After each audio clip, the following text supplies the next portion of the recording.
Literally ఈరోజు నేను తాగే జ్యూస్ మొత్తం కక్కిపోయాను. ఎందుకో చెప్తాను, వీడియో లాస్ట్ వరకు చూడండి.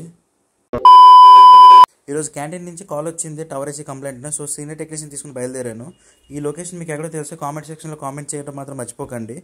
అక్కడికి వెళ్ళిన తర్వాత మొత్తం టవర్ ఏసీని మొత్తం ఇప్పేసుకుంటే బ్యాడ్ స్మెల్ వస్తుంది. అలాగే మనకి మూలం చూసుకుంటే పురుగులే కనపడుతున్నాయి చిన్నగా. సో పురుగులు ఎక్కడి నుంచి వస్తున్నాయో అర్థం కాలేదు. డెడ్ బాడీ ఉందని అర్థమైంది. లోపలికి చేయి పెట్టలేం కాబట్టి మొబైల్తో చూస్తే మనోడు తోక కనపడ్డది. మనోడు ఎలాగే వెళ్ళి తెలియదు, వెళ్ళి చచ్చిపోయాడు. విండోలో ఏందో కూడా తెలియదు మనకి. క్యాంటీన్లో అయితే 3 రోజుల నుంచి స్మెల్ వస్తుందని చెప్పాడు. మనం డీకంపోజ్ అయిపోయి మొత్తం పురుగులు పట్టేశాడు. మనోనైతే సేఫ్గా రిమూవ్ చేసేసి డెడ్ బాడీని ప్యాక్ చేసి పడేసాం అనమాట. పురుగులు అయితే బోల్ పట్టేసి. సో పురుగులు క్లీన్ చేసుకొని దాని తర్వాత కాయిల్ అయితే బ్యాడ్ స్మెల్ వస్తుంది. సో కాయిల్ని క్లీన్ చేయాలంటే మనం ముందు కిందంతా క్లీన్ చేసేసుకొని కాయిల్ని హాట్ వాటర్తో క్లీన్ చేస్తున్నాం. హాట్ వాటర్తో క్లీన్ చేస్తే ఏంటంటే మనకి బ్యాడ్ స్మెల్ అనేది రాదనమాట. ఏమైనా ఉన్నా సరే వేస్ట్ పోతుంది. పురుగులు అయిపోవాలంటే మనకి హాట్ వాటర్తో క్లీన్ చేసుకోవాలి. దాంతో డ్రైన్ కూడా క్లీన్ చేస్తాం వెళ్ళి. ఈ వీడియో మీకు ఇంట్రెస్టింగ్గా ఉంటే మీ ఫ్రెండ్స్కి ఫ్యామిలీకి షేర్ చేయండి. సబ్స్క్రైబ్ చేసుకోండి. Thank you.